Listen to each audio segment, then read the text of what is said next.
नमस्कार दोस्तों, ओम नमः शिवाय। मैं हूँ आपकी दोस्त लक्ष्मी सिंह।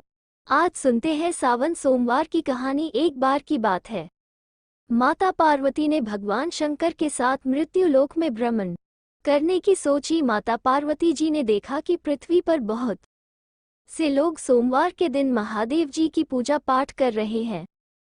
सोमवार के दिन विशेष रूप से मंदिरों में, शिवालयों में हर हर महादेव की गूंज उठ रही है। आरती, यज्ञ, हवन हो रहे हैं और भजन कीर्तन हो रहे हैं। तब पार्वती जी ने महादेव जी से कहा कि पृथ्वी पर लोग आपकी कितनी पूजा पाठ करते हैं, आप उन सभी की इच्छाओं को पूरी करो। तब महादेव जी ने कहा, हे प्रिय, ये सभी लोग दिखावा करते हैं, असल भक्त तो एक आध ही है। परंतु माता पार्वती जी नहीं मानी और भगवान से बोली कि उन सब की परीक्षा लेनी चाहिए। तब भगवान शंकर ने एक कोढ़ी का वेश बनाया और माता पार्वती ने एक सुंदर विवाहित महिला का वेश बनाकर मृत्युलोक में आ गए। भगवान शंकर ने माता पार्वती जी से कहा, तुम्हारी नज़र में मेरा सबसे बड़ा भक्त कौन है? तुम सबसे पहले मुझे वही लेकर चलो।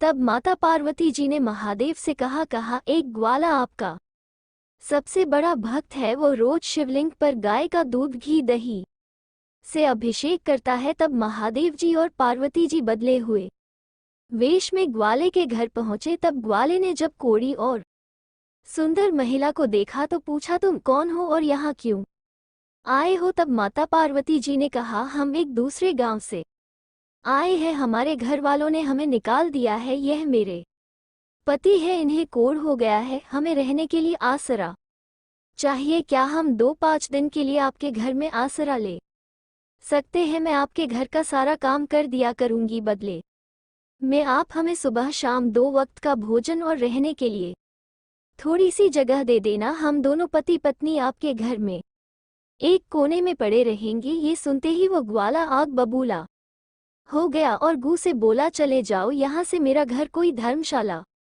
नहीं और तुम्हारे पति के शरीर पर तो मक्खियां भिन भिना रही है। माता पार्वती जी ने उनसे बहुत विनती की और कहा, अरे भाई, तुम तो भगवान शंकर के इतने बड़े भक्त हो, हमारे ऊपर भी थोड़ी दया कर दो। लेकिन ग्वाले ने उन्हें धक्के मारकर घर से निकाल दिया और भगवान शंकर और माता पार्वती जी वहां से आगे चल दिए। माता पार्वती जी ने भगवान शंकर से कहा, चलो आगे, आपका एक दूसरा भक्त रहता है, मुझे यकीन है वो जरूर हमारी मदद करेगा। और फिर वहां से आगे निकलने के बाद भगवान शंकर और माता पार्वती एक सुनार के घर पहुंचे।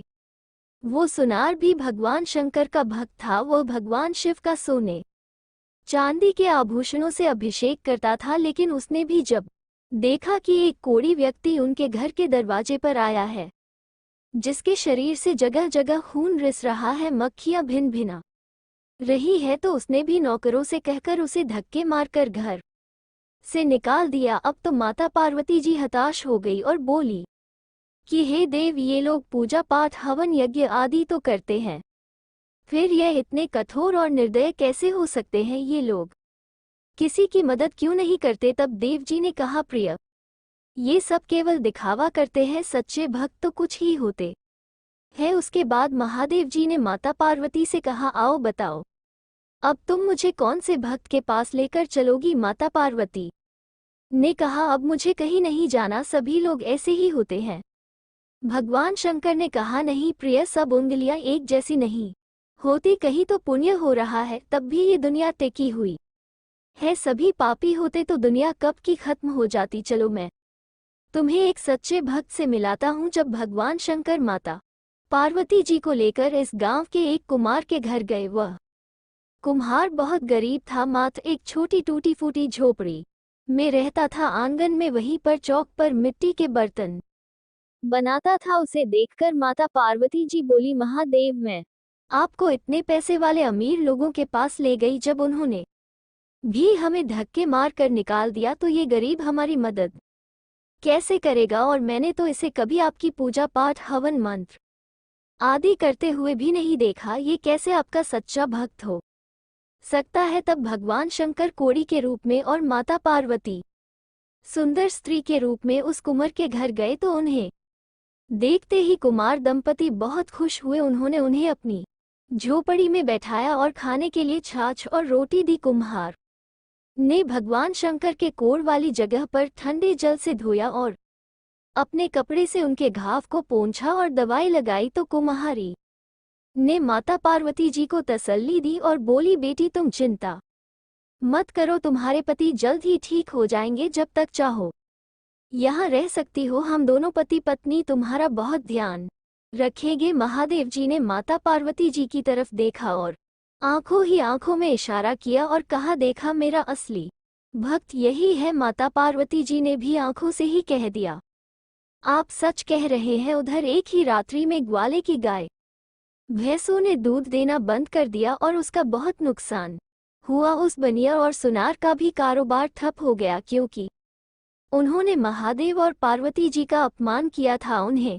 बहुत नुकसान उठाना पड़ा। इधर कुमार एक ही रात्रि में मालामाल हो गया। अर्धरात्रि में ही भगवान शंकर और माता पार्वती जी अंतर्ध्यान हो गए। सुबह जब कुम्हार दंपति उठे तो उन्होंने देखा कि उनकी टूटी फूटी झोपड़ी की जगह एक सुंदर मकान था। उनका घर ईंधन से भरा हुआ था और जिस खाट पर महादेव जी और पार्वती जी को उन्होंने बिठाया था, उस खाट पर सच्चे हीरे मोती से जड़ी चुंदड़ी की साड़ी और सोने का कमंडल रखा था। दोनों कुम्हार दंपति समझ गए वो और कोई नहीं, माता गौरा और महादेव जी थे। तो ये थी आज की कहानी। आपको ये कहानी कैसी लगी कमेंट करके जरूर बताएं। चैनल को सब्सक्राइब करें, वीडियो को लाइक करें। धन्यवाद।